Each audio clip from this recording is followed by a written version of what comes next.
Olá pessoal, a paz, boa noite. Depois de momentos tensos, chegamos aqui, conseguimos hoje a nossa última live da série A Reforma Protestante e nós vamos abordar o Sola Escritura. Hoje nós vamos receber aí o pastor Israel Trota. Eu tive um imprevistozinho que me impossibilitou estar mais cedo aqui, mas conseguimos chegar e eu tenho certeza que vai ser bênção demais. Tenho certeza que vai ser poderoso. O horário está um pouquinho avançado, mas eu sei também que é sexta para sábado, tem aí uma margem maior para a gente trabalhar. Deixa eu ver se o pastor Israel entra aí. Você que está entrando, eu tinha iniciado a live às 11h30, como era o proposto. E por causa do sinal, o sinal foi muito fraco, ficou falhando. Aí eu tive que vir para casa, eu consegui sair, o meu carro estava preso e chegamos aqui. Agora vamos que vamos. A live de hoje é sobre a Reforma Protestante, esse acontecimento que tem o seu ponto ápice ali, quando o Lutero crava as 95 teses dele contra a venda de indulgências na entrada da igreja de Wittenberg em 31 de outubro de 1517. Tá bom? Você que está aí, eu vou te pedir dois favores. O primeiro, clica no coraçãozinho para a live ganhar relevância. E o segundo, se você puder, manda essa live para mais pessoas. Eu sei que o nosso público não é um público, como eu vou dizer, nem todo mundo quer conhecimento. A verdade é que tem muita gente que gosta de oba-oba. Mas aqui nessa live a gente está conseguindo reunir uma turma que quer aprender, quer saber o porquê da fé, o porquê das coisas serem como são. Chegou aqui o pastor Israel. Eu vou chamar ele aqui.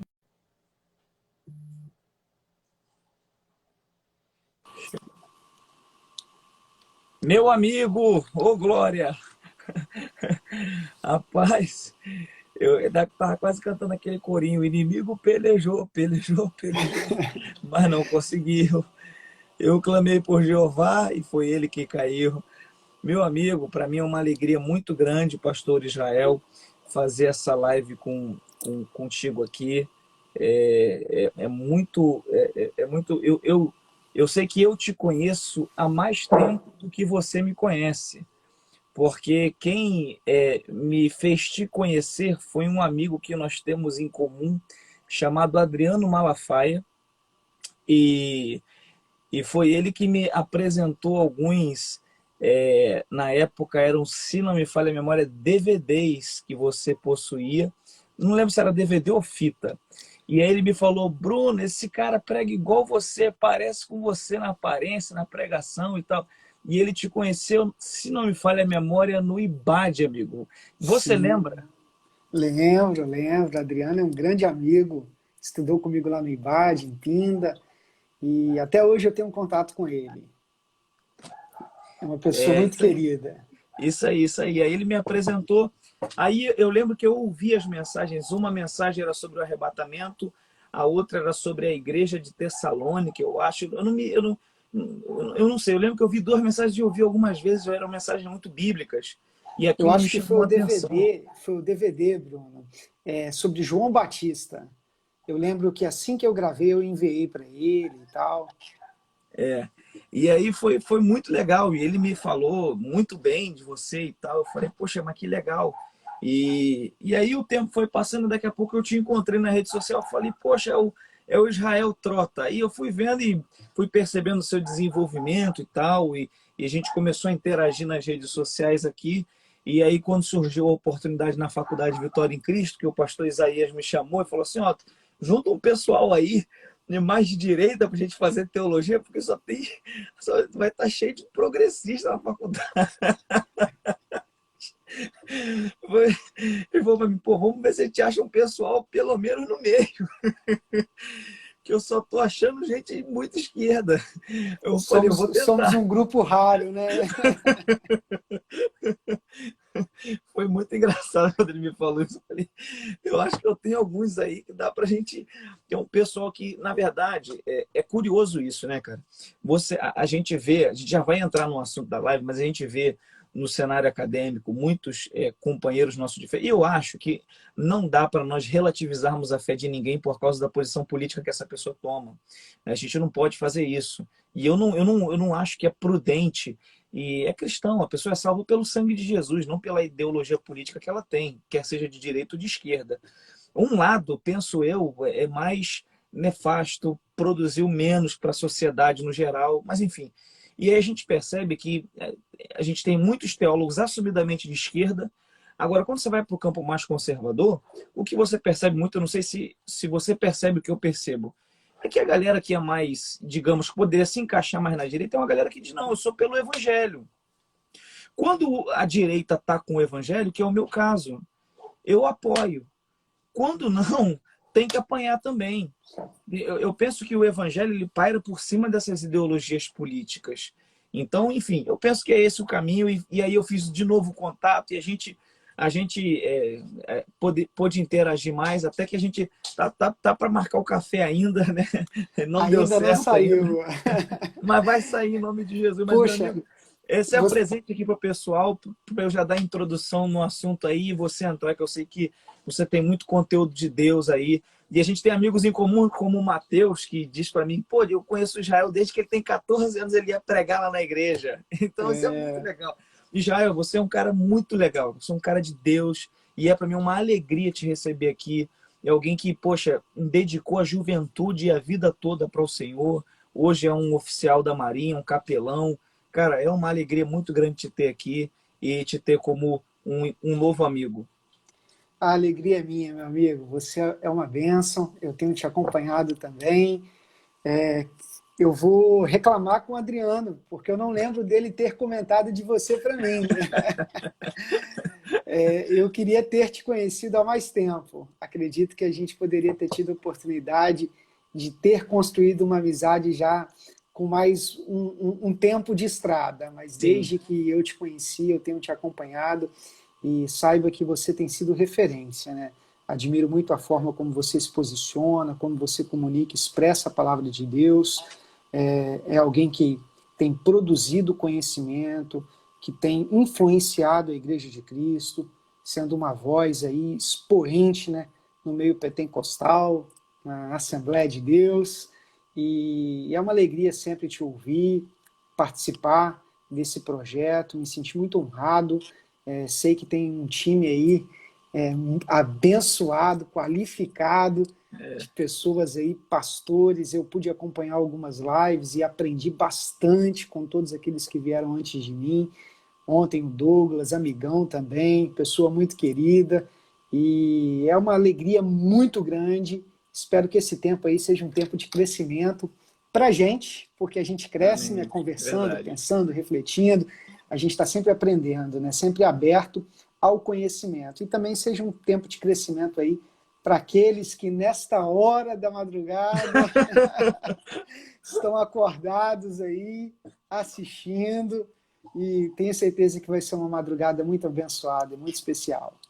Meu amigo, nessa semana a gente está abordando a reforma protestante por causa do dia 31 de outubro, que eu penso que é um dia que não pode ser esquecido por nenhum de nós. E aí, ao longo da semana, a gente vem abordando os solas. A gente iniciou com sola fides, depois a gente foi para o solos Christus, depois sola gratia. Ontem nós fizemos a live Soli Deo Glória com o pastor Douglas, que foi uma bênção, rendeu muito pano para manga.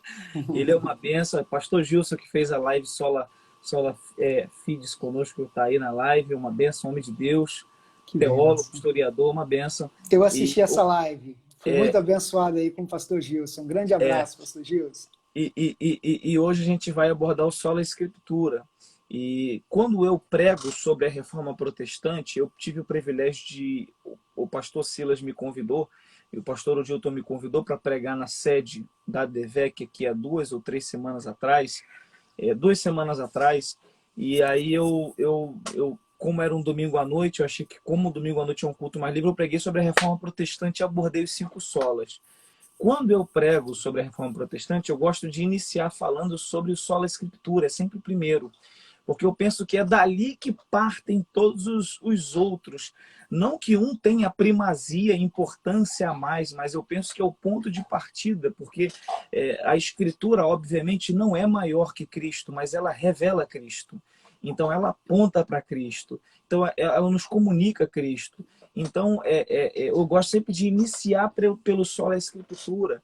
E a reforma foi disruptiva para aquele tempo, porque apenas os sacerdotes católicos tinham o acesso à Escritura, porque ela, primeiro que era um compêndio grande, né, poucas pessoas tinham poder econômico para ter, mesmo após a invenção da imprensa, continuou acesso muito difícil por causa do poder econômico e também a leitura por causa do latim. Nem todos tinham acesso ao latim. E a alfabetização não era universal, que é inclusive um ganho da Reforma Protestante, a escola pública. Esse negócio de escola pública começou com a Reforma Protestante, patrocinado pelos príncipes. Então, a partir da Reforma que a gente tem esse entendimento de que a Escritura deveria ser lida. É a partir da Reforma que a gente tem o entendimento de que o conhecimento tem que ser espalhado. E aí há muito uma ação aí do Melanchthon, se não me falha a memória, em junção com Lutero, para criar um sistema de educação para que as pessoas fossem educadas. É para quem está na live aí que chegou agora, a gente está falando sobre sola Escritura e explicando que o ensino público, o ensino universal, a alfabetização em larga escala é um ganho da reforma, porque os reformados, os que estavam ali no ápice daquele momento, queriam que o povo soubesse ler, para que o povo lesse a Escritura e a interpretasse. De modo que o sola Escritura, ele rompe com isso. E aí a gente pode elencar diversas coisas boas que a alfabetização produz, o conhecimento vai produzindo. E não produziu só no campo teológico, mas em diversas ciências humanas. Quando você espalha conhecimento, há um salto de evolução, há um salto de melhoramento do lugar, da região, e houve um salto de melhoramento da humanidade no geral, sobretudo no Ocidente. De modo que o sola Escritura ele vem para romper. E é a partir da Reforma Protestante que a gente tem esse acesso de todos. A Bíblia sendo traduzida não apenas para o latim, mas sendo traduzida para o alemão, sendo traduzida para o inglês, sendo traduzido para os diversos idiomas ali na Europa. E aí o conhecimento começou a ser espalhado e isso foi reforçando ainda esse movimento de, digamos assim, cisma com a Igreja Católica, e isso foi se criando um grupo protestante. E aí, mais à frente, os herdeiros da Reforma criaram os 5 solas para diferenciar os grupos, e eu já disse isso aqui em outras lives. E a gente vive hoje num tempo, pastor Israel, que a palavra está espalhada. A gente vive hoje num tempo onde a gente tem Bíblia de estudo da mulher, Bíblia de estudo do homem, Bíblia de estudo da criança, Bíblia de estudo do jovem, Bíblia de estudo do obreiro, Bíblia de estudo da batalha espiritual, Bíblia de estudo da liderança, Bíblia de estudo do discipulado. Tem 300 milhões de Bíblia de estudo. Entretanto, ainda há muita ignorância bíblica. A gente percebe pessoas se guiando e tomando atitudes que são totalmente discordantes com a palavra. Eu queria que você abordasse um pouco esse ponto da reforma, o sola Escritura, com o contorno que você quiser dar, o histórico, o teológico, e nos dissesse um pouco sobre isso e explicasse o porquê que mesmo diante de tantas Bíblias, falta a leitura da palavra. Se você perguntar em uma igreja, qualquer que seja ela, quem já leu a Bíblia toda, eu creio que vai ser uma minoria. Sim. Definitivamente, Bruno, tudo que você disse eu concordo, principalmente quando você falou que a sua abordagem, quando vai tratar sobre os 5 solas, você sempre começa ali pelo sola Escritura. E, de fato, esse é o primeiro, né? É o primeiro ponto que vai sistematizar ali aquelas ideias principais que regeram todo o movimento da reforma. Não é uma abordagem apenas sua, mas o sola Escritura, ele introduz, né? Ele introduz, e eu não quero puxar sardinha para o meu lado, mas já estou puxando aqui. Se eu fosse falar, eu diria que esse seria o grande pilar, né? Dos outros pressupostos fundamentais da reforma protestante. Por quê? Porque sem o sola Escritura, a gente não teria um conhecimento do sola fides, a gente não teria um Perfeito. conhecimento do sola gratia, a gente não teria um conhecimento do soli deo gloria. Por quê? Porque é a Escritura que vai amparar, que vai abalizar, que vai reger, que vai normatizar todos esses princípios. Então, Perfeito. qual que é a fonte de autoridade desses princípios? O sola escritura. É o sola escritura.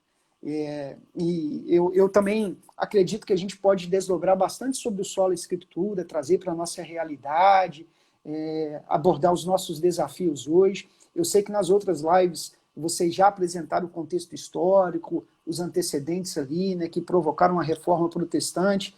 Só que eu quero me ater muito no sola escritura, mas eu vou, se você me permitir, só Amigo, fica à vontade. voltar um pouquinho, porque o próprio Lutero, ele chegou a dizer o seguinte: eu não fiz nada, a palavra de Deus Sim. fez tudo. Uau. E quando a gente olha para essa frase de Lutero, né, a gente vê que, de fato, foi a própria palavra de Deus que impulsionou a reforma protestante. Aí os críticos podem se posicionar da seguinte forma: não foi, existiam causas ali, interesses políticos, econômicos, o nacionalismo que estava surgindo, os monarcas que queriam se libertar, né, do poder religioso, porque eles se sentiam ali pressionados pelos impostos que deviam entregar para o poder religioso, para Roma. Então, existiam muitos interesses envolvidos. Na verdade, não foi Lutero que fez, não foi a palavra de Deus que fez. Aí eu volto, só para fazer uma comparação aqui com Gálatas capítulo 4, versículo 4. Há 2000 anos, quando Paulo vai dizer que Jesus veio na plenitude dos tempos. Quem gosta um pouquinho de estudar a respeito da história, a gente vai ver que quando Paulo fala sobre isso, ele está querendo dizer que Jesus veio no tempo certo. É como se Exato. Deus tivesse preparado o palco, preparado o mundo. Preparado de que forma? Através dos impérios que se ergueram, dos impérios que se levantaram. Então, tudo o que aconteceu naquele espaço que nós chamamos de período interbíblico, período intertestamentário, o Império Persa, o Império Grego, o Império Romano, todos os impérios contribuíram de alguma forma preparando o mundo para a chegada de Cristo. Por quê? Porque era desígnio de Deus, Perfeito. era propósito de Deus a vinda de Cristo. Então, fazendo essa comparação, essa analogia, eu posso dizer que todos esses movimentos políticos, econômicos, todas essas pressões, todos esses desejos, de alguma forma, foi o próprio Deus que impulsionou. Foram convergindo para o cumprimento do propósito divino. Porque se a gente olhar pela perspectiva humana, Lutero era um simples homem, um simples monge, insatisfeito com algumas questões do seu tempo e que não teria poder nenhum para romper com aquilo, para criar todo esse movimento.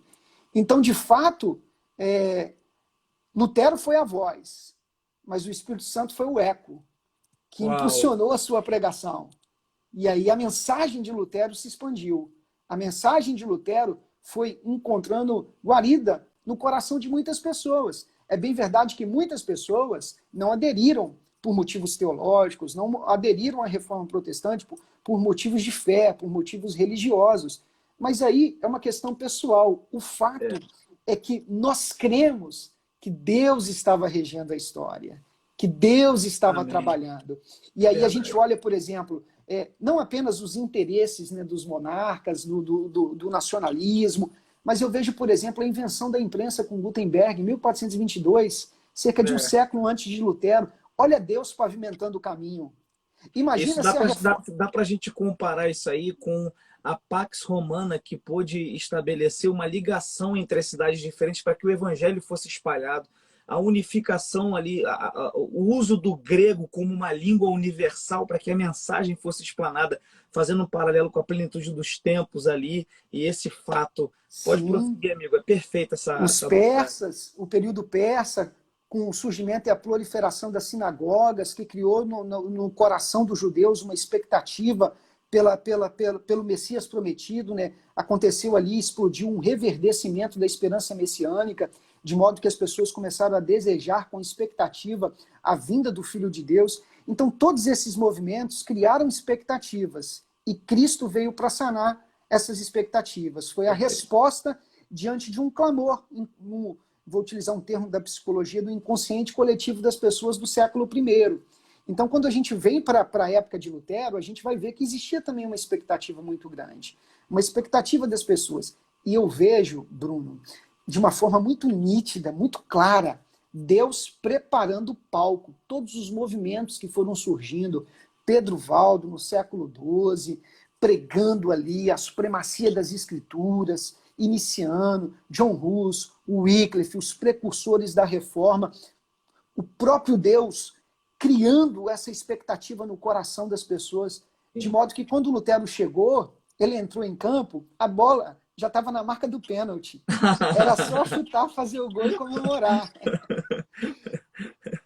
É verdade, é verdade, é verdade. Perfeito, amigo, perfeito essa abordagem. E isso é bom porque há uma vertente que realmente leva sempre para esse lado, que foi apenas os interesses humanos e essa coisa toda. E esquece que Deus é o Senhor da história. Ele tem o controle de todas as coisas nas suas mãos. O Evangelho por Lucas, que diz que saiu uma ordem de César para haver um recenseamento, e foi essa ordem que fez com que José saísse de Nazaré e fosse a Belém, porque a família dele era oriunda de Belém. Então você vê, Deus fez um César liberar um decreto para que José se movimentasse de Nazaré para Belém, onde Jesus haveria de nascer, para cumprir a profecia de Miqueias. Sim.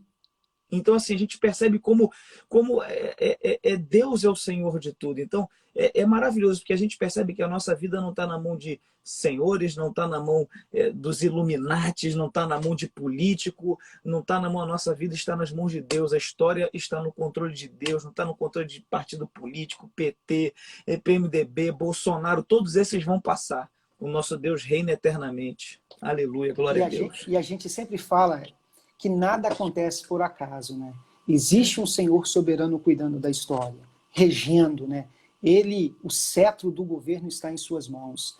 E eu vejo que esse caminho foi preparado para que Lutero, por meio da palavra de Deus, gerasse todo aquele movimento. Porque, de fato, não foi Lutero. A história, ela gosta de colocar um protagonista, um herói, um causador ali. Mas nós sabemos que, junto com Lutero, existiram muitas outras pessoas que vieram antes dele, durante a fase de Lutero ali, outras pessoas que cooperaram com ele, que trabalharam com ele, e depois de Lutero, outras pessoas que continuaram. Tem um pensamento que diz que sem sucessor não há sucesso. Exatamente. Então, essa ideia de centralizar tudo em Lutero é um grande equívoco. Foi uma equipe formada pelo próprio Deus em diversas regiões. Exatamente. E foi um movimento que aconteceu em lugares diferentes, com líderes diferentes. Eu disse aqui em uma das lives que provavelmente o nome de Lutero sobressaiu mais porque a imprensa foi inventada na Alemanha, que era justamente a terra dele. Então, ele tinha uma capacidade de imprimir os materiais e espalhar eles que outros reformadores, alguns que eram inclusive contemporâneos a ele na questão do tempo, não tinham. E um outro fator positivo também para ele é que Lutero morreu velho. Então, outros reformadores, como o Zwinglio, se não me falha a memória, morreram mais jovens. Então, assim, isso também favoreceu muito Lutero. Naquele contexto onde o homem medieval vivia 45 anos, Lutero viveu acho que 70 e poucos anos, que é uma idade muito avançada. Então, assim, isso favoreceu muito. Foi Deus agindo para que assim fosse e a gente estivesse aqui hoje. Alguém colocou em Romanos 11:36, porque dele, por ele, para ele são todas as coisas. Deus é bom, é verdade.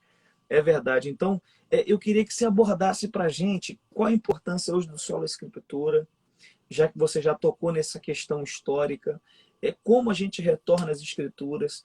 Eu tenho sempre frisado isso, que todos nós precisamos de uma reforma interna. A gente já se entregou a Jesus.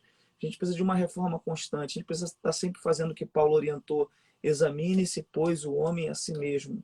E nesse nosso autoexaminar, a gente precisa sempre ver se a gente está seguindo esses princípios e um deles é o Sola Escritura, se a gente está vivendo de acordo com a palavra.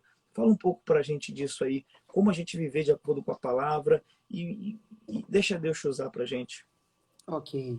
Primeiro, a gente vai tentar trazer aqui, eu vou tentar trazer de uma forma bem básica, bem simples, o conceito de sola escritura, né? Porque às vezes a gente utiliza o termo em latim, por mais que a gente fale, né, que seja um termo que está sendo bem falado, mas eu vou explicar de uma forma básica para que as pessoas entendam, né? O sola escritura, ele defende que a escritura é a suprema autoridade em matéria de vida e doutrina.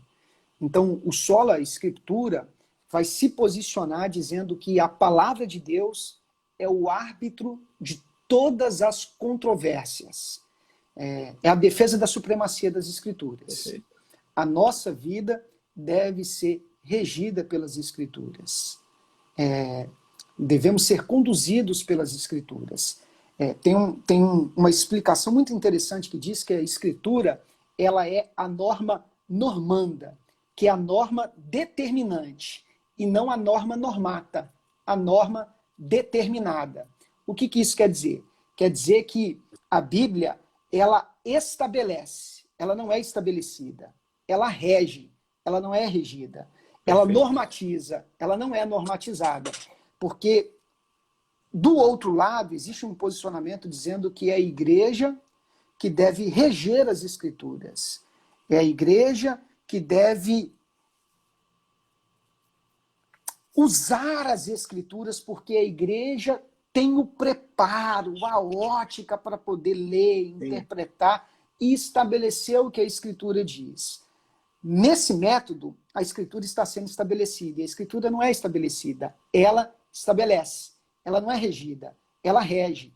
Então, sola escritura é justamente isso. A palavra de Deus é a nossa autoridade suprema para a vida.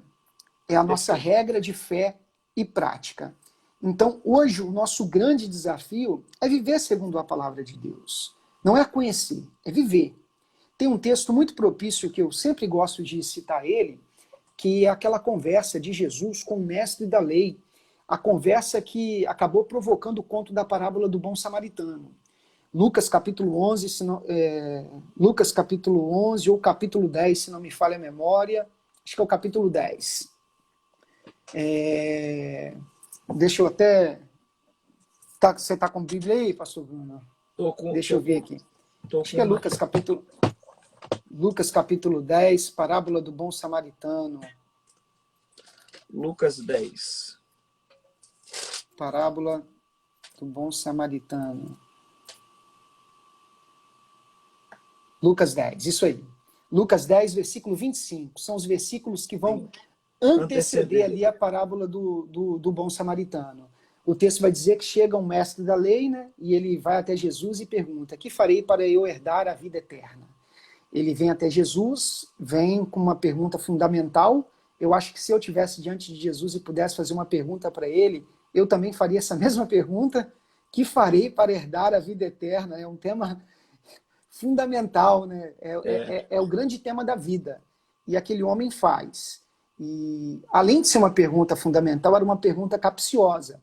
E ele fez aquela pergunta com o objetivo de testar Jesus, porque algumas tradições vai dizer que ele foi para colocar Jesus à prova, porque ele, no seu conhecimento, né, da lei, ele dizia: bom, eu sou mestre, mas eu quero ver se esse tal Jesus, a quem as pessoas tanto falam, eu quero ver se de fato ele é um mestre, se de fato ele tem conhecimento. E aí, quando ele chega até Jesus e faz essa pergunta, Jesus devolve com uma outra pergunta. Exato. E a pergunta que Jesus devolve para ele, a primeira pergunta é: o que está escrito? Escritura. Eternidade, escritura. Salvação, escritura. Destino eterno, escritura. Uau. Então Jesus, ele atrela uma pergunta fundamental à escritura. E se a gente for olhar, toda a vida de Jesus, todo o ministério de Jesus foi abalizado e fundamentado nas escrituras. Quando Jesus ele ressuscita, Cristo ressurreto, ele encontra com os discípulos no caminho de Emaús, a Bíblia diz que ele foi explicando as escrituras, falando de Moisés, os profetas, Lucas capítulo 24. Perfeito. Ele foi explicando as escrituras, começando por Moisés e passando pelos profetas. O texto bíblico diz isso. Então, a vida de Jesus é uma vida fundamentada nas escrituras. E quando aquele homem pergunta, Jesus ele devolve a pergunta dizendo: o que está escrito na lei? E aí, Jesus faz uma segunda pergunta: como interpretas? Porque não basta só ter conhecimento ao que está escrito, mas é preciso saber interpretar. E durante um tempo, essa interpretação das escrituras, ela ficou condicionada pelas lentes sacerdotais de uma minoria que estava empolerada no poder. Sim. E eu vou parecer um socialista aqui, mas eu não sou socialista, eu não sou marxista, mas Karl Marx ele já dizia que as ideias que dominam são as ideias dos dominantes. A gente já tem que explicar, né? Porque nesse período de extremos, se você Daqui a cita pouco Karl alguém Marx, printa o vídeo falando isso, pronto, achamos uma prova. vão fazer o corte e vão dizer: Pastor Israel cita Karl Marx. Mas ai, meu Deus, que mundo que a gente está vivendo. Mas o Karl Marx ele já dizia que as ideias que dominam são as ideias dos dominantes. E a interpretação da própria palavra de Deus estava, durante um tempo, comprometida e equivocada, porque ela estava monopolizada. Sim. As pessoas, é aquilo que você disse, as pessoas não tinham acesso às escrituras. O texto estava em latim, as pessoas não tinham conhecimento do latim. O latim era uma língua culta, era uma língua que a classe sacerdotal, o clero da igreja falava, mas as pessoas não tinham domínio do latim. Então as pessoas interpretavam de acordo com o que os sacerdotes diziam. E os sacerdotes, eles eram doutrinados em um sistema, em uma instituição que dava cadência e estabelecia o que deveria ser falado. Perfeito. Então, de certo modo, a interpretação também estava comprometida. Então, tão importante quanto conhecer é interpretar. E aí, Jesus faz essas duas perguntas. O que está escrito na lei? Como interpretas? Ou seja, a gente precisa ter as escrituras e a gente precisa se debruçar sobre as escrituras. Porque aquela ideia do crente que cita a Bíblia, mas não consegue interpretar, porque tem pessoas que memorizam diversos versículos e conhecem as passagens, mas não conseguem interpretar, não conseguem entender. Eu poderia dizer que é um semi-analfabeto teológico. Era, inclusive, na década de 90, início do ano 2000, no contexto nosso de Assembleia de Deus, eu sou a terceira geração de assembleano na minha casa, então era no contexto nosso, era algo de destaque quando algum pregador conseguia citar, sei lá, uns 20, 30 versículos em sequência. Às vezes um não tinha nada a ver com o outro, mas ia citando o versículo, glória, glória, porque era algo que, como pentecostais e assembleanos, ama a Bíblia. Só que hoje a gente está, eu penso que é mais prudente citar um versículo só e explicá-lo bem, do que dar uma chuva de 30 versículos em alguém sem explicação. A carapuça serviu para mim, porque eu comecei pregando assim. Então, para mim também, todo pregador assembleano começa assim. Eu comecei a pregar com 10 anos de idade. Com 10 anos de idade, a gente não tem um conhecimento de pegar um texto, de interpretar, de explicar, de trazer para a vida, para a experiência. E então eu lia a Bíblia, memorizava, decorava e saía citando um versículo atrás do outro. No final da pregação era mais de 70 versículos citados. Eu me lembro que eu tinha feito um propósito quando eu era adolescente, né, de decorar um versículo da Bíblia por dia. No final do ano eu tinha 365 versículos decorados. Eu ficava tentando memorizar ali o versículo o dia todo. Então, quando eu ia pregar, de fato, eram versículos atrás do outro, porque eu falava um versículo, eu já lembrava de outro, e já lembrava de outro, e já lembrava de outro. Aí o pessoal falava: poxa, o pastor Israelzinho parece uma metralhadora, sai atirando a BS 66, Bíblia Sagrada 66 calibres. Mas eu fui assim no início, né? E aí depois a gente vai crescendo, a gente vai amadurecendo, a gente vai aprendendo. E eu também estou nessa sua fase aí, né? penso que seja mais importante a gente, de fato, explicar quem escreveu, quando escreveu, para quem escreveu, Exato. o texto ali, a intenção original do autor, né, sagrado, o que ele queria dizer, aplicar para os nossos dias. É. É a melhor coisa, irmã, é a melhor coisa. É a melhor coisa. Eu também estou rindo aqui. Muito bom. Dani Oliveira, né? E hoje a gente está tendo, graças a Deus, essa evolução. E eu sei que você também escreveu um livro sobre pregação em crise, que envolve sola escritura. O que Eu você escrevi poderia dois falar para a livros. gente disso? Dois livros que envolvem o sola escritura, né? O primeiro é o livro de Deus, a magnífica Uau. história da formação da Bíblia. Nesse livro aqui eu falo muitos pontos, né? Que talvez a gente pode até tocar aqui na live. Eu falo sobre a história da formação da Bíblia Sagrada, porque hoje a gente vive numa época onde as pessoas elas amam a palavra de Deus, elas citam a palavra de Deus, mas elas não conhecem a história de formação da Bíblia Sagrada. Contraditório isso, né? É, A gente crê na Bíblia, mas a gente não conhece a história da Bíblia. Tem gente que acha que a Bíblia ela já veio pronta. E eu sempre faço algumas perguntas, né? Quando eu falo sobre o meu livro, por exemplo, eu pergunto: você sabia que a palavra Bíblia não está na Bíblia? E aí as pessoas se assustam, mas como assim não está na Bíblia? Aí no final do culto já veio gente: pastor, está aqui, ó, na capa, Bíblia Sagrada. Mas a capa é um construto moderno. Quando a gente fala que não está na Bíblia, não está no texto original. Então, assim, de onde veio a palavra Bíblia? Veio de uma cidade da antiga Fenícia, que hoje é o atual Líbano, cidade de Biblos. E por que nós atribuímos à palavra de Deus esse nome, esse título? Então a gente precisa ir lá para o passado, conhecer a história de formação da Bíblia. Quando a gente sabe que a nossa Bíblia ela tem 66 livros, mas cada livro ele era uma produção independente, né? Os sim. livros não faziam parte de uma coleção. Mas houve um momento da história em que esses livros foram reunidos, quando esses livros foram reunidos, quem reuniu esses livros, quais os critérios utilizados, por que esses livros foram reconhecidos como sagrados e outros não, outras literaturas, né, que foram escritas em época semelhante, em época próxima. Então, no livro de Deus, eu conto toda a história de formação da Bíblia e defendo o selo da autoridade divina das Escrituras.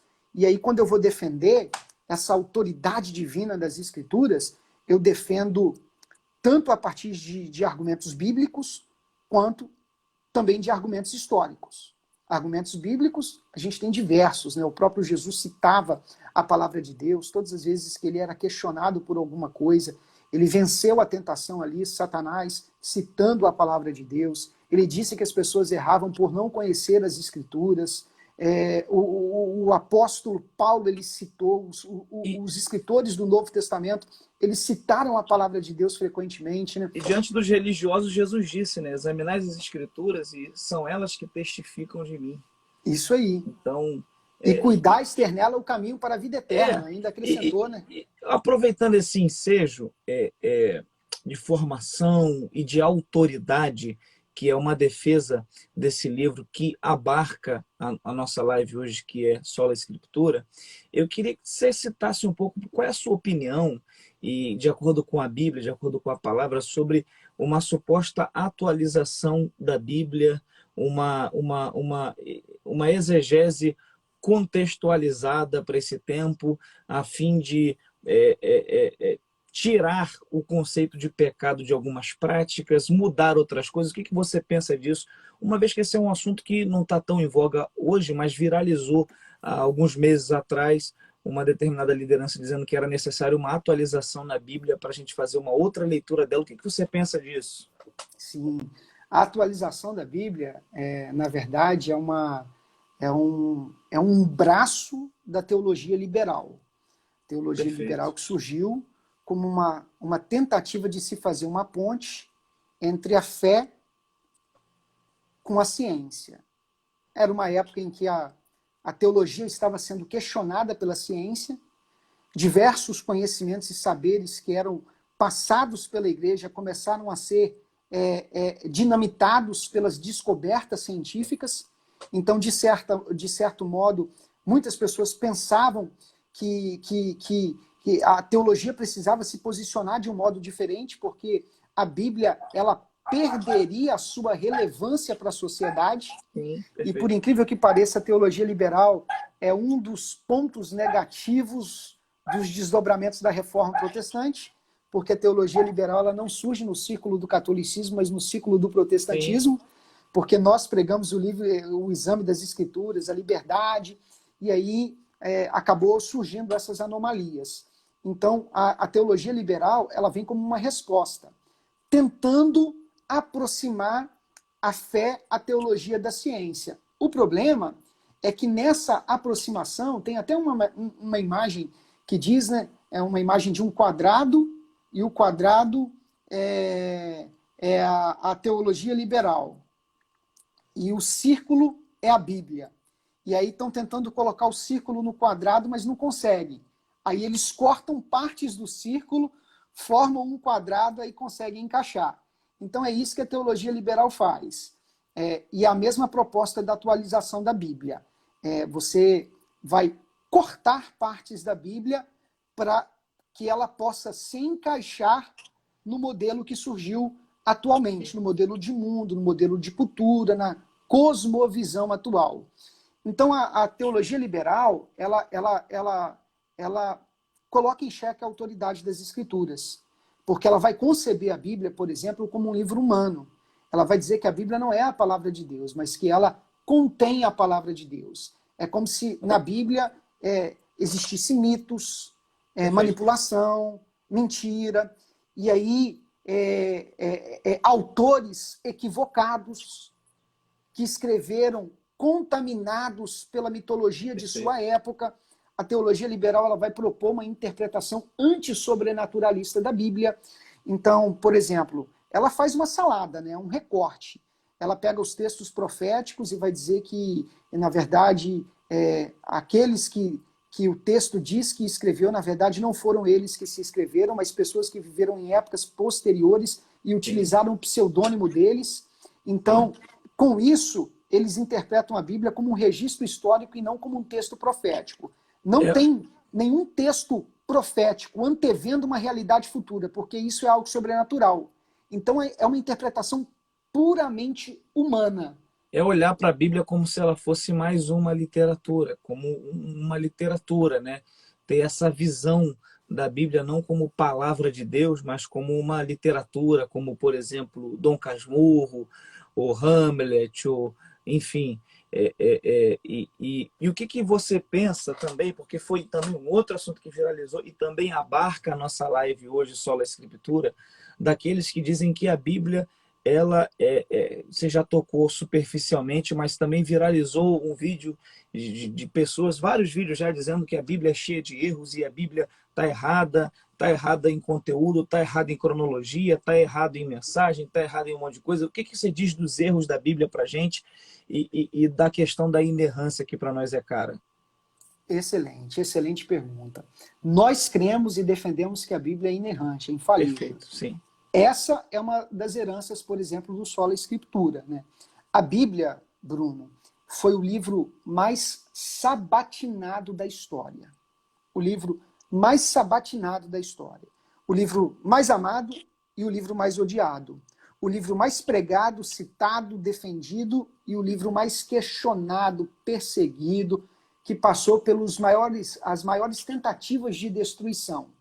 E durante muitas épocas da nossa história, a gente viu que surgiram movimentos que disseram que a Bíblia ela perderia o seu significado. Sim. Os profetas do ateísmo, os profetas do niilismo, eles sempre profetizaram que a Bíblia deixaria de ser um livro relevante, porque, de acordo com a visão deles, o homem ele estaria sendo iluminado pelo conhecimento e ele se libertaria desse pensamento retrógrado que a Bíblia defende, que é a mesma questão do atualizar a Bíblia, é se livrar de ideias retrógradas que não conseguem mais reverberar na cultura atual. Então, se a gente for olhar o tanto de sabatina que a Bíblia sofreu, e até hoje ela permanece inabalável. Voltaire, o filósofo, um filósofo iluminista muito crítico, né, do próprio cristianismo, ele chegou a dizer que quando ele morresse, ele disse, daqui 50 anos após a minha morte, a Bíblia será um livro empoeirado, um livro abandonado nas prateleiras, um livro que não terá nenhuma relevância e significado para a geração futura. Daqui a 50 anos, a Bíblia permanecerá empoeirada nas prateleiras, abandonada. É interessante que depois que Voltaire morreu, 100 anos depois, a Sociedade Bíblica Francesa comprou a sua casa e transformou a sua casa num parque de impressão de Bíblias, numa editora que produziu Bíblias para a Europa toda, para o mundo todo. Voltaire se foi, mas a Bíblia ainda continua sendo a palavra de Deus atual. Então, a Bíblia ela já passou por inúmeras sabatinas. E eu posso dizer, sem sombra de dúvida, que todos os erros, os supostos erros que as pessoas falam, na verdade, são interpretações equivocadas e aí eu posso dizer, né, que são... eu vou utilizar a palavra erro, mas erros, na verdade, variações das traduções. Variações das traduções. Porque o que nós temos, pastor Bruno, nós não temos os textos originais, que a teologia vai chamar de autógrafos, que são os livros, os manuscritos escritos dos próprios autores inspirados, os receptores da mensagem, da revelação. Nós não temos os autógrafos. Nós temos cópias das cópias. E é interessante que até 1948, a cópia mais antiga que nós tínhamos no manuscrito bíblico era uma cópia que datava ao século X depois de Cristo. Isso quer dizer que nós tínhamos um hiato, uma distância, um abismo do texto original para a cópia mais antiga de cerca de 10 séculos. Cerca de 10 séculos. Mas em 1948 foram descobertos diversos manuscritos nas cavernas de Qumran, ali próximo, nas mediações do Mar Morto. E quando eles pegaram esses manuscritos e começaram a estudar, através da técnica do carbono 14, você consegue precisar ali quando aquele manuscrito de fato foi escrito, eles perceberam que existiam manuscritos que datavam século I. Ou seja, a gente diminuiu a ponte de 1000 anos para o mesmo século. E durante muito tempo, os críticos ali da época do Iluminismo, Voltaire, eles questionavam essa questão. Tem uma separação do texto original para as nossas cópias de 10 séculos. Quem garante que o texto está correto? Quem garante que o texto não foi manipulado pela igreja, que o texto não foi distorcido? Então as pessoas questionavam isso. Mas a partir das descobertas dos manuscritos ali das cavernas de Qumran, esse argumento caiu por terra. Porque eles descobriram manuscritos que datavam o século I, 1000 anos mais antigo do que o manuscrito mais antigo que até então a gente tinha. E quando eles foram realizar o estudo entre o nosso texto, porque aí entra a parte do estudo, né, da comparação ali, do exame linguístico. E aí eles foram fazer a comparação desses manuscritos encontrados nas cavernas de Qumran com as nossas Bíblias atuais. Eles descobriram que o texto era 98,5%, se não me falha a memória, 98,5% ou 99% compatível. Que essa pequena porcentagem era uma variação de grafias, palavras, números, vocábulos, mas que não alteravam em hipótese alguma nenhum ponto doutrinário das Escrituras. Exato. Então, por exemplo, tanto faz falar que foi Mardoqueu ou Mordecai, não muda em nada. Não muda em nada. Betseba, são grafias que apresentam uma certa diferença. Alguns números, Salomão tinha 22 mil cavalos, Salomão tinha 44 mil cavalos. O que vai mudar se Salomão tivesse 22 mil, 44 mil?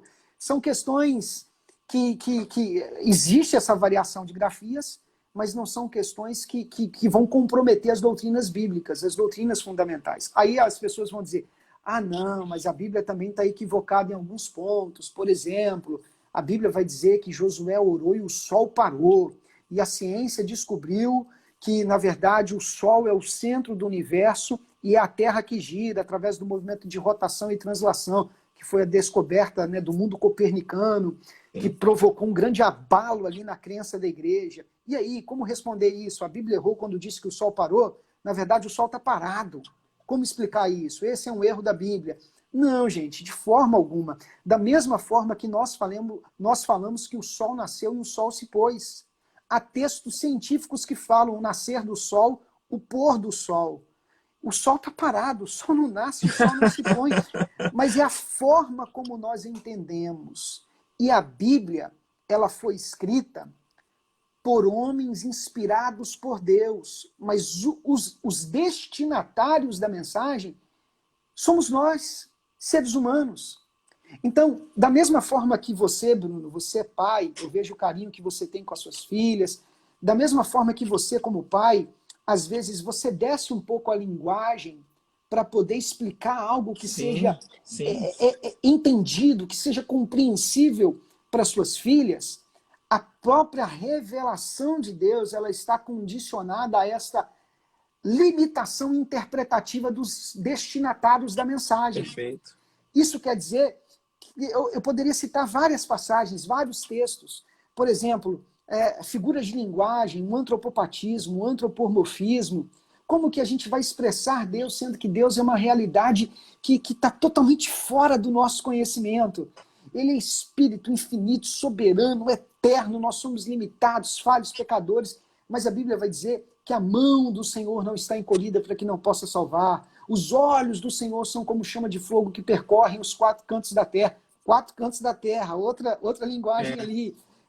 As narinas de Deus, né, estão sempre prontas para sentir ali o incenso das nossas orações.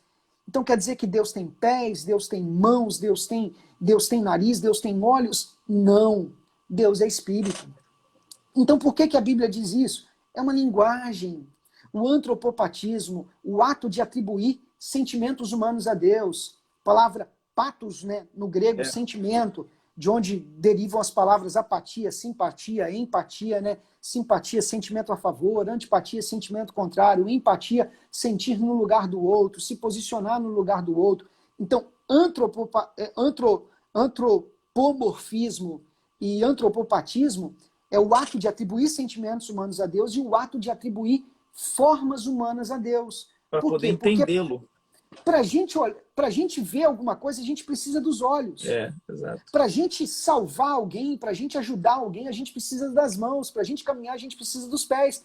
Mas eu vou dizer uma coisa para todo mundo que está acompanhando a nossa live aqui. Deus caminha sem pés. Ele salva sem mãos.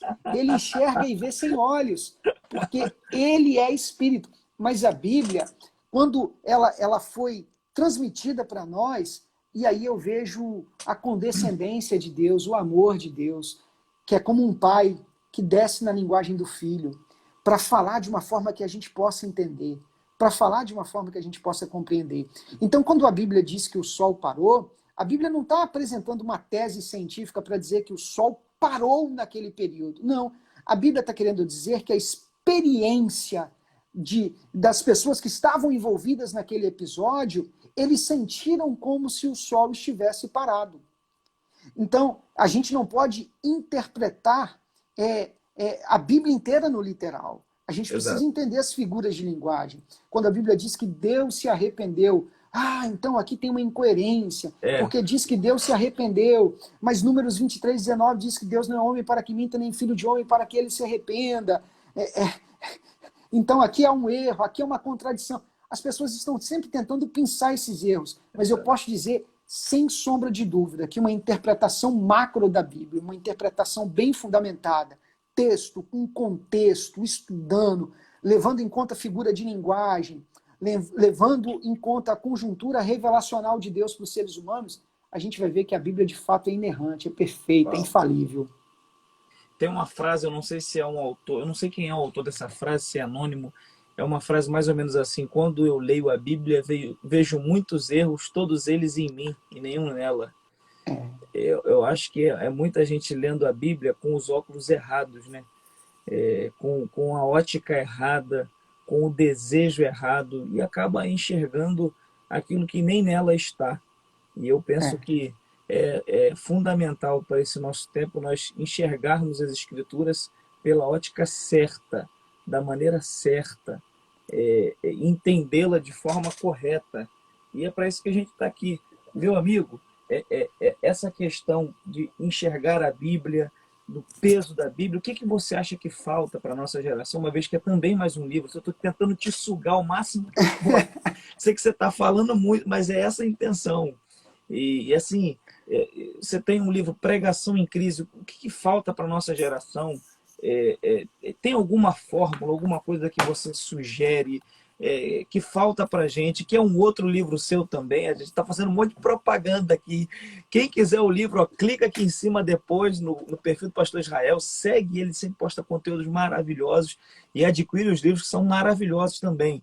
Então, o que, que a gente pode fazer para poder resgatar a pregação bíblica, resgatar a simplicidade da... Hoje a gente tem muito acesso à informação.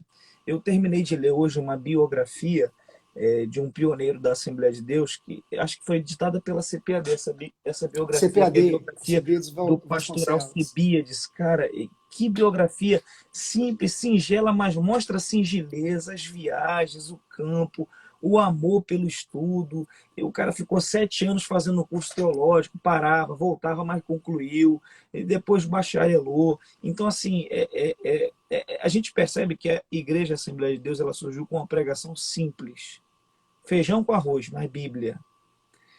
Que é o que alimenta de fato. Hoje a gente tem pessoas que querem trazer para o contexto da pregação fatos históricos, e eu não sou contra, querem trazer para a mensagem do púlpito questões sociológicas, questões filosóficas, questões do universo dos coachings, e eu acho que não tem problema você tentar trazer isso como como eu vou dizer, como uma pitada de algo. Agora, o problema é ter isso tudo e não ter o feijão com arroz, na minha opinião.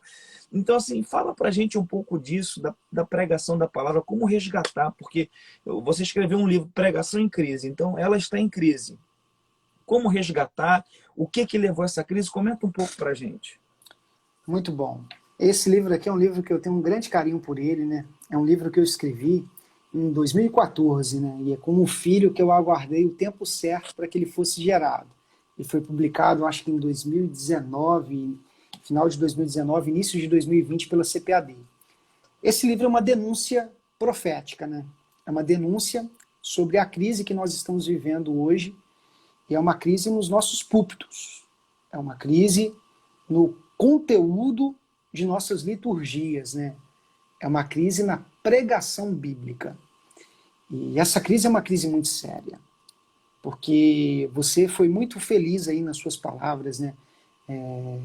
Hoje nós estamos vivendo uma psicologização nos nossos púlpitos, onde os termos da psicologia estão sendo emprestados. Perfeito. E os termos teológicos estão sendo abandonados.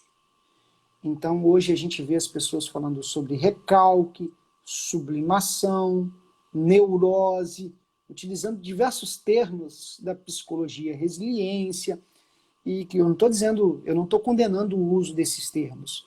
Eu acho que todos os vocábulos, a semântica, ela está sempre aí, as palavras estão sempre adquirindo novos significados, e essas palavras fazem parte da nossa cultura, a gente precisa entender, a gente precisa utilizar, mas o que eu quero dizer é que a gente não pode abandonar os termos teológicos. Sim. É como se a gente acreditasse que esses novos vocábulos, esses novos conceitos são mais poderosos, mais suficientes do que a própria palavra de Deus. Só um parêntese aqui, pastor Israel. Já é a segunda pessoa que compra um selo aqui para nos ajudar faz uma doação para a live. Aleluia. Ô, glória. É o Jefferson, né? A, O a, Jefferson Sarmento. Jefferson Sarmento. Primeiro foi minha esposa, né? Tem que apoiar, irmão. Aqui em casa tá no ministério, tem que apoiar. E segundo o irmão Jefferson É Sarmento, o Deus te Jefferson. abençoe, Jefferson. Jefferson, se eu não me engano, ele já me mandou mensagem uma vez. Excelente, Jefferson. Deus Muito te bom. abençoe, Jefferson. Uma... Pessoal, você tem duas maneiras de ajudar a nossa live. Eu sei que o horário já está avançado, mas eu sei também que essa hora da madrugada tem muita gente aí na internet. E eu sei disso. Você pode mandar essa live para algumas pessoas pelo aviãozinho, ou você pode clicar no coraçãozinho aí, que essas duas coisas são as coisas que dão mais relevância na live. E se você quiser comprar um selo, nos ajudar aqui, também é bem-vindo. Pode prosseguir, Pastor Israel. E depois também, pastor Bruno, é algo muito interessante, pessoal que quiser printar aí, postar no Stories, né? Marcar depois, pastor Bruno, me Exato. marcar também. Exato. A gente Dá... costuma fazer um momento de live no final, mas se em algum modo, de algum momento, o pastor Israel falar uma frase, um pensamento que você conseguiu sintetizar ele na sua mente e você quiser tirar um print e escrever o pensamento, fica muito interessante também. Vai ser uma tá. alegria estar com vocês, irmão Jefferson. O Jefferson está falando aqui que me convidou para ministrar, né? Me convidou para ministrar em Itaboraí em dezembro, mas eu não vou poder, né? Falei aí que eu tenho um compromisso, mas vai ficar para janeiro aí, em janeiro. Então Excelente. você vem antes aqui na Devec Taquara, né? Tenho que ir aí também. Muito Prossegue, bom. meu amigo. Excelente. Muito bom. O Gilson acompanhou a gente até agora. Que legal, pastor Gilson. Que legal. Eu estava falando sobre pregação em crise, lembrei. Sim. Já me conectei aqui. E hoje nós estamos vivendo essa crise nos nossos cultos, né? Uma mensagem antropocêntrica, uma mensagem que massageia o ego, né? Hoje os pregadores eles estão muito preocupados com a performance. São muito performáticos. E no livro eu tenho uma frase que eu digo que Deus não chamou o pregador para ser carismático e popular, mas para ser santo e fiel. Porque o compromisso do pregador não é com os caprichos narcisistas, individualistas e egoístas do seu auditório, mas é com a palavra de Deus. O pregador ele é um querix, ele é um arauto. E o que é o querix? É aquele que proclama a mensagem de um rei. O querix, no passado, ele tinha a missão de carregar a missiva real que estava selada com um selo real, e ele tinha a missão de abrir ali e ler a mensagem na íntegra. E quando ele portava essa missiva real, às vezes a mensagem que ele carregava não era uma mensagem palatável aos ouvidos, não era uma mensagem agradável de se ouvir. Porque às vezes ele estaria comunicando que o imposto estaria sendo aumentado, que haveria uma sanção disciplinar do próprio rei para aquela aldeia, para aquele povo. Só que ele precisava ser fiel à mensagem. E o arauto, o querix no passado, ele era reconhecido pela sua fidelidade, pelo seu compromisso. Porque o que o rei escrevia, ele falava, sem tirar, sem pôr, sem acrescentar, sem atualizar, sem tentar colocar um eufemismo ali para abrandar a mensagem. Não, o querix ele comunicava. Então o pregador, ele tem que ser fiel à palavra, comprometido com a palavra. O compromisso dele é com a palavra. Foi o que Lutero fez. Lutero ele disse, a minha consciência está cativa da palavra de Deus. E eu não demoverei dos meus postulados até que me prove à luz das escrituras que eu estou errado. Por quê? Porque eu estou comprometido com a palavra de Deus. Só que, infelizmente, Bruno, hoje a gente vive uma época onde os pregadores eles estão mais comprometidos com o seu nome, com a sua imagem, com a sua marca ministerial, com o seu ministério, com as suas agendas. E nessa busca pela popularidade, nessa busca por ser relevante, eles pregam, às vezes, aquilo que as pessoas querem ouvir. E eu percebo que a demanda das necessidades humanas tem determinado o tópico do sermão dos pregadores. Eu não estou dizendo que uma pregação ela não pode falar sobre as necessidades humanas, porque todo sermão tem a sua contextualização, tem a sua aplicação. Mas se você só fica pregando ali o que as pessoas querem ouvir, prometendo bênçãos e mais bênçãos, sem confrontá-las. Eu falo que a pregação não é uma massagem do ego, é uma mensagem bíblica. Exato, exato. Então, O que acontece? Eu percebo que realmente tem pregadores que eles estão mais interessados, exato, com o Ismaí, que é um amigo de muitos anos, um pastor aqui, a Igreja Viva. O dinheiro e a itinerância foi uma mistura muito ruim, pois acabou deformando a mensagem pregada. Pregamos para voltar e agradar o povo. É verdade. É verdade que no Brasil houve houve um contexto que eu penso que só aconteceu no Brasil, essa questão dos pregadores itinerantes, dos quais eu faço parte com muita alegria. Infelizmente, por um lado, isso foi bom e por outro ruim. Foi ruim pelo lado que houve uma certa banalização da pregação e houve uma situação, está havendo uma situação onde muitos estão preocupados com a performance, como foi falado. Muitos estão... Agora, pastor Israel, qual o conselho bíblico que você dá para alguém que quer contextualizar a mensagem? Porque eu penso que a mensagem tem que ser contextualizada.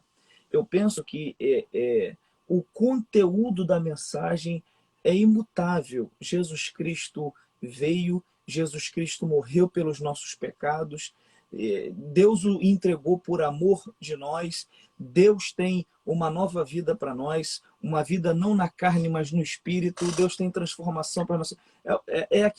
Aquela mensagem feijão com arroz que eu falei há alguns minutos atrás, que a Assembleia de Deus começou com ela. Jesus Cristo veio, Jesus Cristo cura, salva, liberta, salva, batiza com o Espírito Santo e em breve vai voltar.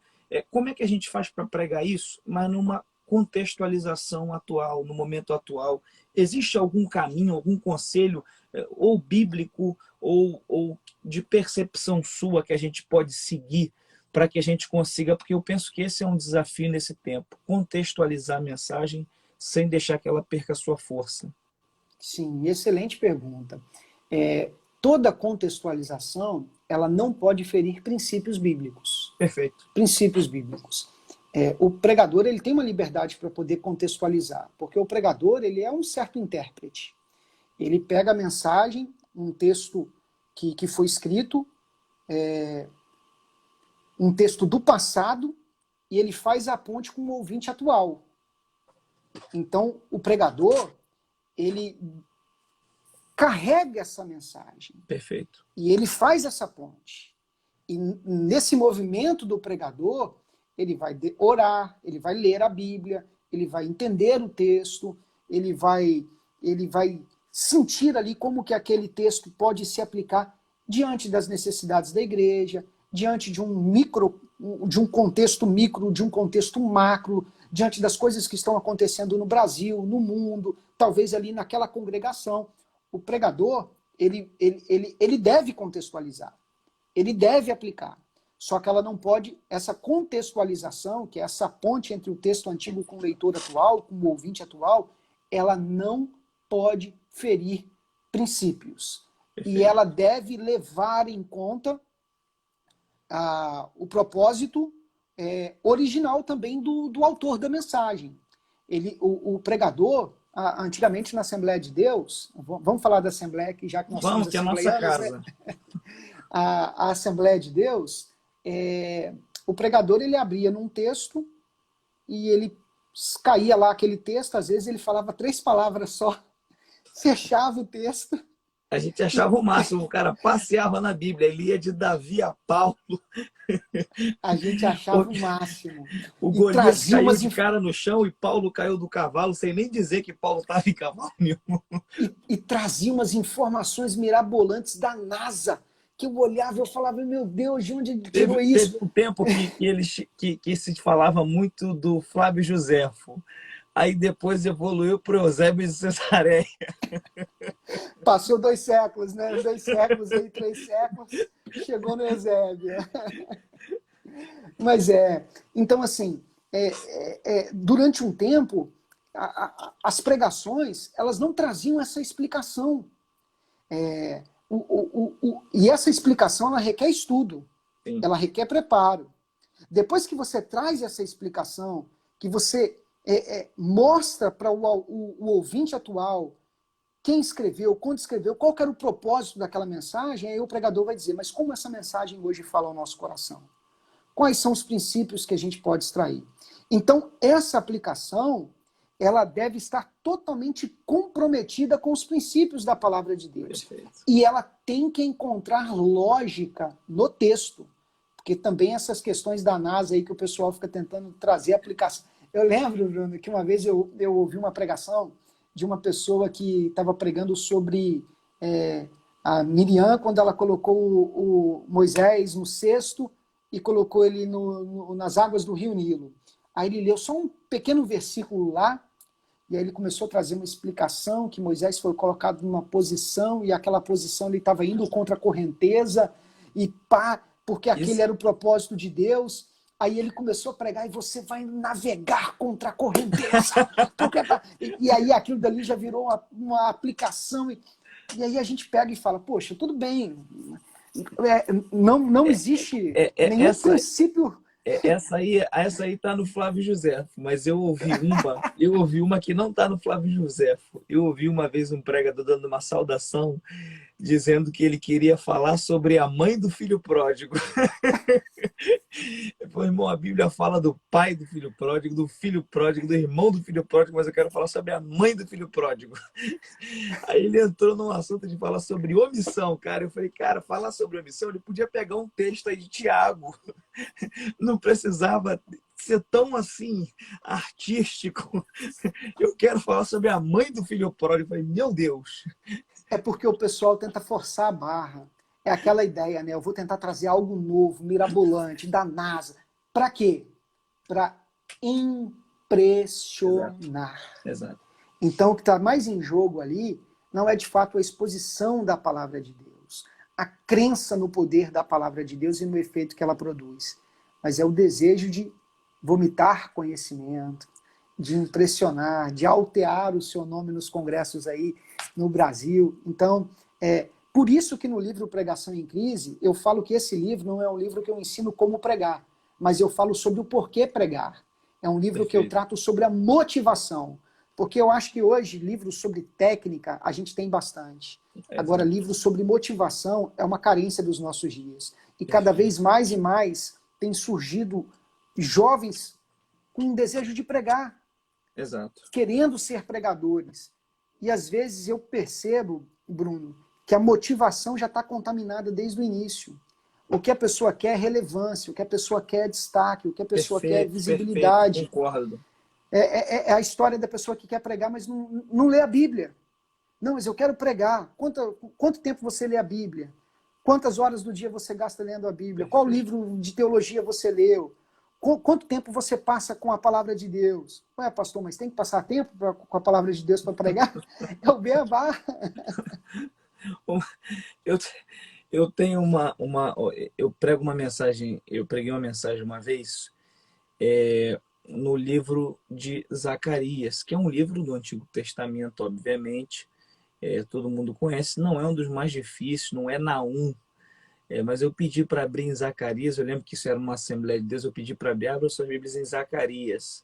Quando eu falei, abre em Zacarias, eu ouvi 2 obreiros atrás, você sabe, a Assembleia de Deus, os presbíteros sendo atrás de mim, dizendo, fica antes ou depois de Filemon?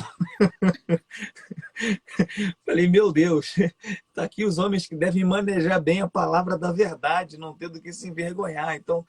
Então assim, é um fato.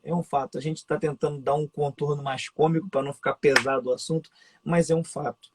É necessário a gente resgatar esse solo, a escritura. Então você dá esse conselho para a gente que quer contextualizar a mensagem, não esquecer os princípios e não ferir os princípios. Mais conselhos você tem para dar para a gente? Tenho. Estude. Perfeito. Estude para pregar. Prepare um sermão. Sabe? Eu me lembro que eu fui há um tempo atrás assistir a pregação de um amigo, e esse amigo foi pregar, e aí o pessoal da igreja pediu para que a esposa dele orasse por ele. Aí na oração a esposa dele disse assim, Senhor, que ele não venha pregar nada daquilo que ele estudou, mas que o Senhor venha falar nada daquilo que ele estudou, nada daquilo que ele preparou, mas que o Senhor venha falar. E aí Coitado. A mulher viu o cara o dia todo estudando, chegou de noite, Senhor. aí eu pensei, falei, poxa, é aquela ideia, né, de que a pregação é como se a pessoa recebesse ali uma carga de poder que ficasse totalmente ali imerso nesse poder a ponto de ser privado da sua consciência. Não é isso, gente.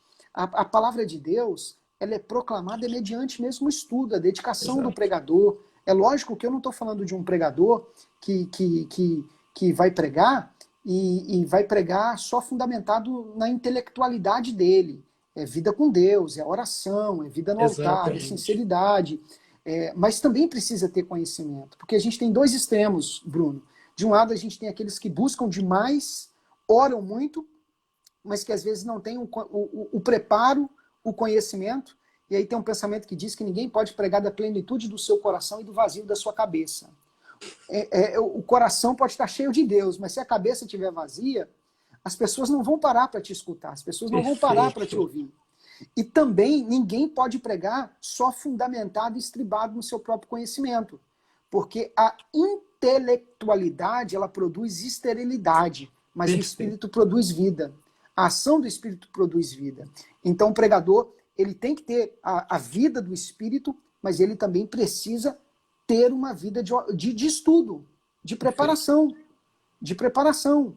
Então, aquela ideia que a gente tinha antigamente dos pregadores, que esses dias eu fui num culto, o pregador foi pregar, aí ele disse que ia pregar sobre o texto que lesse na leitura introdutória do culto. E aí leram a leitura introdutória e ele pregou sobre o texto da leitura introdutória.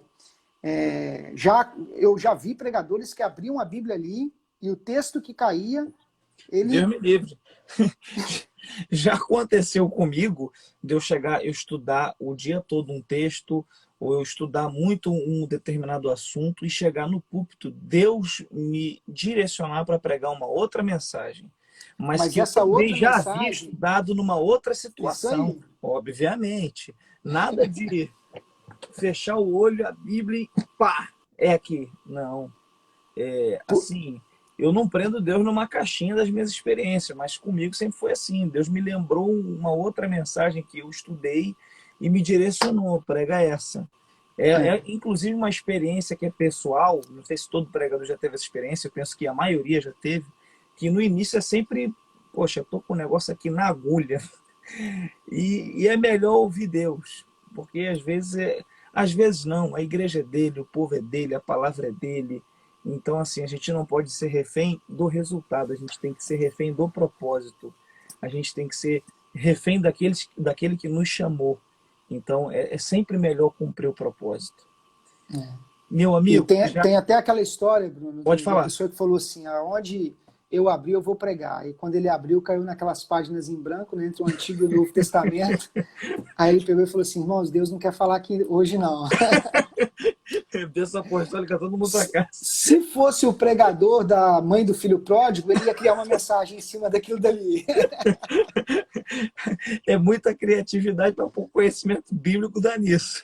É, Meu amigo, já são 1h44 da manhã e nós meu temos aqui Deus. 32 pessoas crentes, bíblicos. Assim, eu queria que você encerrasse deixando para nós uma mensagem. O Sola Escritura aponta obviamente, para a Bíblia.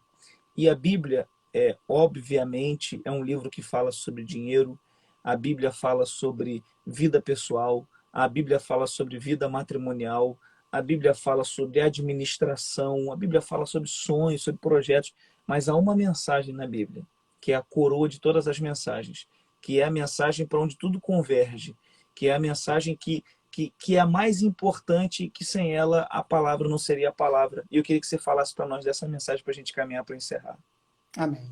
Então, antes de falar isso, se você me permitir, Bruno, Pô, eu irmão, queria fica. só fazer algumas considerações aqui, porque a conversa foi pegando outros rumos e eu fui deixando você conduzir aí. Eu estou preocupado contigo. Eu fico aqui, irmão, até amanhã, eu tô de boa. Mas, Eu vou para Brasília domingo de manhã pregar, eu vou às 6 horas, mas é domingo. Então amanhã eu tô tranquilo, tem só o tem que dia fazer todo, mala. né? É, Tem que ver se o pessoal vai acompanhar a gente aí, ó. Mas tá crescendo o número, hein? Mas de fato a conversa ficou muito boa, muito agradável, então eu fui deixando o rumo da conversa. Mas tem algumas considerações que eu gostaria de fazer. sim, É, quando a gente fala o sola escritura, para a gente isso soa muito bem. É algo maravilhoso. Mas também existe muita crítica do outro lado em relação ao sola escritura. perfeito. E eu queria tratar das duas principais críticas que são lançadas na ideia de tentar diminuir esse pilar, né, que abalizou aí a reforma protestante. E o senhor fez parte dos seus estudos na PUC, né? Onde Faço estudo. faz parte dos estudos na PUC, o mestrado, se eu não me engano, né?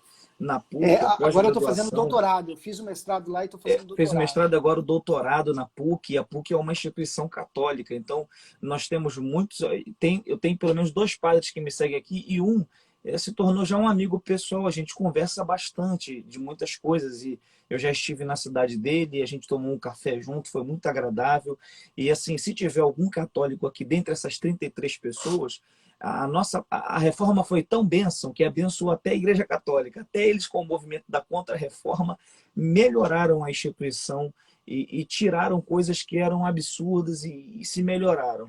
Então, eu deduzo que você teve muito desses embates, né, nos estudos.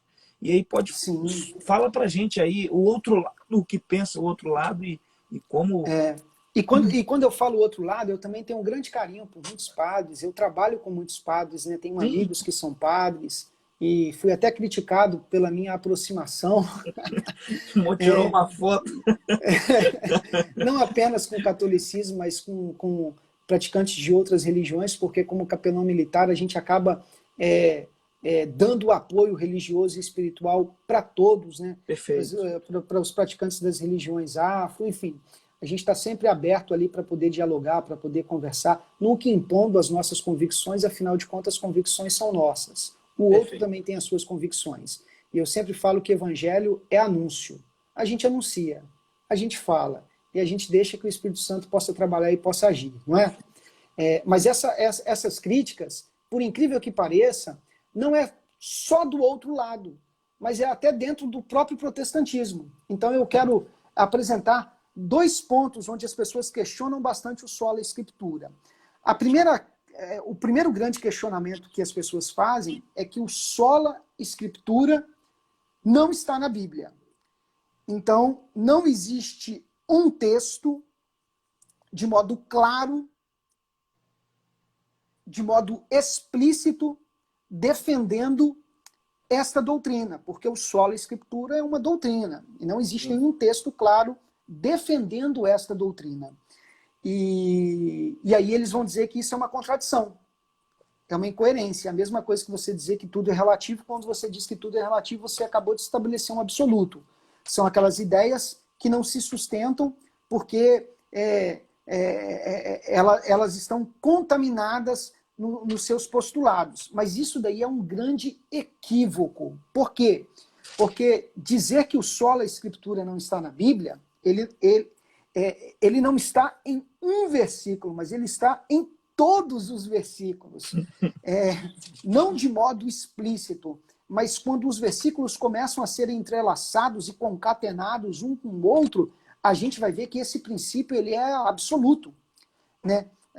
Esse princípio é absoluto. Dizer que o sola escritura não está na Bíblia é a mesma coisa que dizer que Deus não está em Esther. Deus não está na história de Esther porque Porque o a nome dele palavra não Deus não aparece. aparece.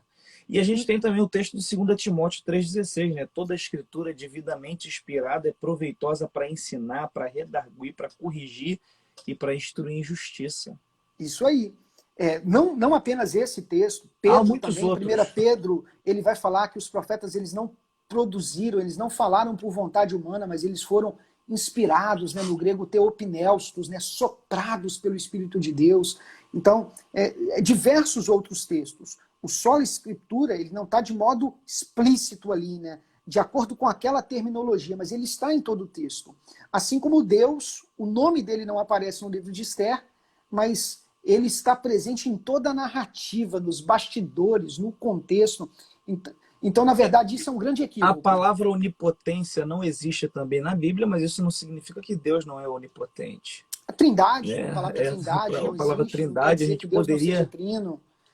Porque não existe nenhum versículo falando claramente sobre a trindade, mas quando a gente começa a estudar todos os versículos, as expressões plurais lá da criação em Gênesis, e diversos outros A textos, cena a do gente vai entender batismo, a o Pai realidade da falando, o trindade. Espírito Santo em forma de pomba e o Filho sendo descido às águas e subindo. Perfeito. Isso aí. E aí, a outra questão que as pessoas sempre colocam para questionar, e aí tem a ver, por exemplo, com a ideia de atualizar a Bíblia, né? Tem a ver com essa ideia. É que nós não somos seguidores de um livro. Você deve ter ouvido essa expressão. Sim. Nós não somos seguidores de um livro, mas nós somos seguidores de uma pessoa, Sim. que é Jesus Cristo. É uma das plataformas de defesa para a ideia de atualizar a Bíblia. Dietrich Bonhoeffer, ele já dizia o seguinte: não tente tornar a Bíblia importante, ela já é importante em si mesma. Então essa ideia de querer atualizar a Bíblia para fazer com que a Bíblia seja relevante para a cultura atual, conversa fiada. A Bíblia já é importante, ela é importante, sempre foi e sempre continuará sendo. Então, essa linha vai dizer o seguinte: nós não somos seguidores de um livro, nós somos seguidores de uma pessoa que é Jesus. Tá, muito bonito. Jesus é o centro, né, é o grande protagonista da Bíblia. Mas aí eu faço uma pergunta para essas pessoas. E como que você conhece Jesus? Só através das Escrituras você tem a revelação dele. Só através das Escrituras. Então, é uma grande incoerência dizer que nós somos seguidores de uma pessoa e não de um livro. São as Escrituras que revelam o Filho de Deus. A gente sabe que o Antigo Testamento foi escrito para falar do Cristo que haveria de vir. O Novo Testamento foi escrito para falar do Cristo que já veio, do Cristo que vai voltar para buscar a sua igreja. Cristo é o grande centro gravitacional das Escrituras. Então, as Escrituras, elas vão exaltar, enaltecer a figura de Cristo. E, em hipótese alguma, a Escritura entra em conflito com Cristo. Pelo contrário, Jesus Cristo diz: examinai as Escrituras porque são elas que falam de mim. Cristo entendia que toda a vida dele tinha que ser analisada a partir das Escrituras. E os discípulos entenderam isso, aprenderam isso, e quando eles começaram a escrever os textos do Novo Testamento, eles sempre escreveram e interpretaram a partir de Cristo, que é um princípio também da Reforma Protestante, que ela resgata isso, uma interpretação a partir de Cristo, porque a gente sabe que a Bíblia é um enredo, Antigo Testamento, Novo Testamento, mas tanto o Antigo quanto o Novo, eles convergem para um propósito. O Novo Testamento acha-se velado no Antigo Testamento e o Antigo Testamento revelado no Novo. Então, há uma conexão entre os testamentos. E toda a revelação de Deus, ela vai exaltar a Cristo. Então, essa ideia de colocar a Bíblia contra Cristo, não, porque Jesus, ele pensa diferente, ele fez diferente. É equívoco, é falácia. A ideia de querer dizer que o Antigo Testamento caducou, não serve mais, não existe, porque o Antigo aponta para Cristo. E há também lições para a vida prática fantásticas no Antigo Testamento. Enfim, pode prosseguir, é só uma inserção. E aí, só esses dois apontamentos que eu gostaria de fazer, né? Porque para aqueles que criticam só a Escritura, né, nós somos seguidores de Cristo e da Bíblia, porque eles não se contradizem. Somos o povo do livro. Aqui somos o povo do livro. Estava aqui. Excelente. Biografia do Alcebiades, grande homem de Deus. E esse livro não é um livro qualquer, é a palavra de Deus. Ele não torna a palavra de Deus, ele não contém a palavra de Deus, ele é a palavra de Deus. Então, esse livro, que é a Bíblia Sagrada, é poderoso para transformar. Perfeito. É poderoso para modificar. Então, nós somos seguidores de Cristo e da palavra, porque eles não se contradizem. E aí tem um pensamento que diz que ou a palavra de Deus é absoluta ou ela é obsoleta. A gente precisa escolher como que a gente vai interpretar. Para muitas pessoas ela é obsoleta, para quem quer atualizar a Bíblia, para quem acha que nós não devemos seguir um livro, mas nós cremos que ela é absoluta. Nós cremos que ela é absoluta. Eu acho que a gente pode finalizar agora, depois dessas considerações. Você tinha me pedido para... Não, era só para você dar as considerações mesmo, era isso. Agora, ao longo dessa semana, e a gente foi fazendo as lives, e no final a gente fazia um print, só que eu estou sentindo, a gente tem muito essa expressão na Assembleia, eu estou sentindo de Deus. Eu estou sentindo Deus da gente encerrar com uma oração. E você poderia, antes da gente fazer o print, fazer uma oração. Já são 1h57 da manhã, a gente começou essa live 1h23, são 90 minutos de live, 2 tempos de 45. Tem um povo aí, tem um povo aí. Então, pastor Israel, eu sei que tem gente que não acompanhou o começo da live, tem gente que chegou aqui agora, e eu creio que tem gente que vai entrar só na hora da oração. E eu queria que você nos levasse a Deus em oração, para nós orarmos aqui. A madrugada é um momento sempre tenso para algumas pessoas. Uma vez eu li uma reportagem num Setembro Amarelo que nas madrugadas a maior quantidade de suicídio acontece por causa da solidão, do silêncio, essa coisa toda. Então eu sei que exatamente essa hora vai dar 2 horas da manhã. Eu sei que tem pessoas, pode entrar alguém aqui. E o momento do nosso país é um momento delicado. É delicado porque há uma pandemia universal, é delicado porque politicamente o Brasil vive um momento de transformação, é delicado por diversos fatores. Eu queria que você nos levasse a Deus em oração. É um sola que não existe, que é o sola da oração, mas eu queria que você nos levasse a Deus em oração, fizesse uma oração para depois a gente fazer o nosso print aí, em nome de Jesus. Nós vamos orar. Antes de orar, eu só quero deixar uma última palavra agora, uma palavra de aplicação para as nossas vidas. Naquele texto que eu li lá no início, né, que eu citei, na verdade, né, sobre o encontro de Jesus com o mestre da lei, né, Jesus fez 2 perguntas para aquele homem. Né, como lês, como interpretas? Aquele homem citou o texto bíblico, citou de cabeça. Jesus Cristo disse, né, o que está escrito na lei, como interpretas? E ele foi lá e citou da melhor forma possível: amarás o teu Deus de todo o teu coração e ao teu próximo como a ti mesmo. E aí depois da fala dele, que foi uma fala muito boa, Jesus olhou para ele e disse: vai e faz o mesmo. Perfeito.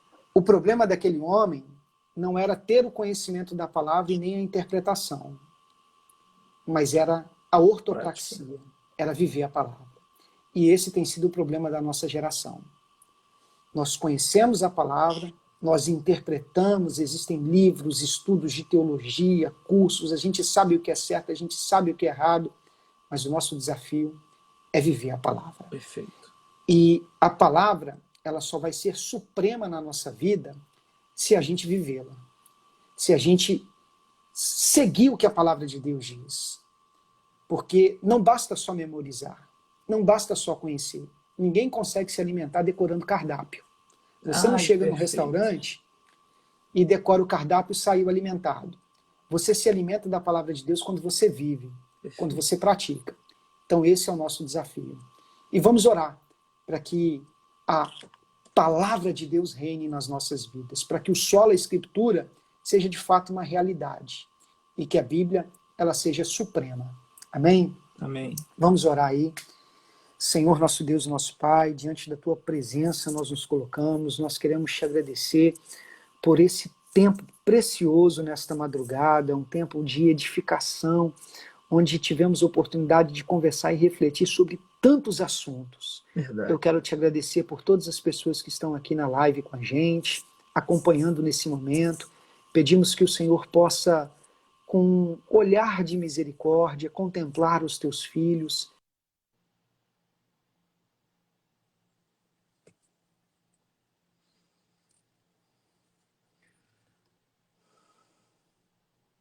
Ó Deus, em nome de Jesus, nos cobre com a tua graça, que nessa madrugada como tem dito o teu filho, nós possamos ser transformados pela tua palavra, alcançados pela tua palavra. Que haja no nosso coração, Senhor, um amor pela tua palavra. Senhor, pessoas que estão passando por essa live nesse exato momento, entra com libertação, com cura, com transformação. Visita as famílias, Senhor, os lares, esse celular, nesse momento ligado, conectado. Em nome de Jesus, Senhor. Em nome de Jesus. Em nome de Jesus, visita esse ambiente dessa pessoa. O Senhor conhece as necessidades, as demandas. Senhor, em nome de Jesus, visita com uma transformação. Se revela a essa pessoa em meio a esse momento que ela está passando. Deus, toca nesse familiar, toca nessas pessoas, em nome de Jesus, Senhor. Que a tua palavra, nessa madrugada, tenha alcançado os corações. Nos ajuda a amar a tua palavra, a ler a tua palavra, a crer na tua palavra, a obedecer a tua palavra e a viver a tua palavra. Em nome de Jesus, em nome de Jesus. Amém. O pastor Israel saiu. Eu finalizei aqui a oração. Deixa eu ver se ele volta para a gente tirar o nosso print. A minha bateria aqui parece que não aguentou a nossa live. Eu finalizei a oração, oro eu e você. Amém. Eu continuei orando aqui, eu estava de olho fechado orando. Quando eu terminei a oração, eu abri o olho aqui, o celular todo apagado. Meu amigo, vamos para o nosso momento do print, que tem 23 guerreiros, 24 guerreiros aqui. Façam esse print e marquem a mim e marquem ao pastor Israel nos seus stories, que a gente vai compartilhar e interagir. E foi uma semana muito proveitosa, glória a Deus. Amém. Brother, se a gente tivesse conseguido fazer essa live mais cedo, teria dado um engajamento maior ainda, mas não foi do jeito que a gente queria. Mas Deus está no controle de tudo e foi uma bênção, vai ser a primeira de muitas, em nome de Jesus. Mas as pessoas podem mandar, a live vai ficar gravada, né? Vai ficar gravada. E depois as pessoas podem mandar lá no aviãozinho. Exato, e depois eu vou jogar elas para o YouTube, para o meu canal no YouTube, provavelmente no começo da semana. E elas vão todas para o canal no YouTube, enfim, esse material não será perdido. Amém. Vamos para o nosso momento do print? Vamos. Vou fazer a propaganda aqui do livro. 1, 2, 3. Pronto, meu amigo, Deus te abençoe mais uma vez. Muito obrigado, tá? Pelo seu tempo precioso, poderoso. Que Deus abençoe você, a sua esposa, os filhinhos que ainda vão vir em nome de Jesus. Deus abençoe aonde você colocar a mão, que o Senhor faça prosperar. Amém. Obrigado. Amém. Muito obrigado pelo convite e estamos juntos aí. É nóis.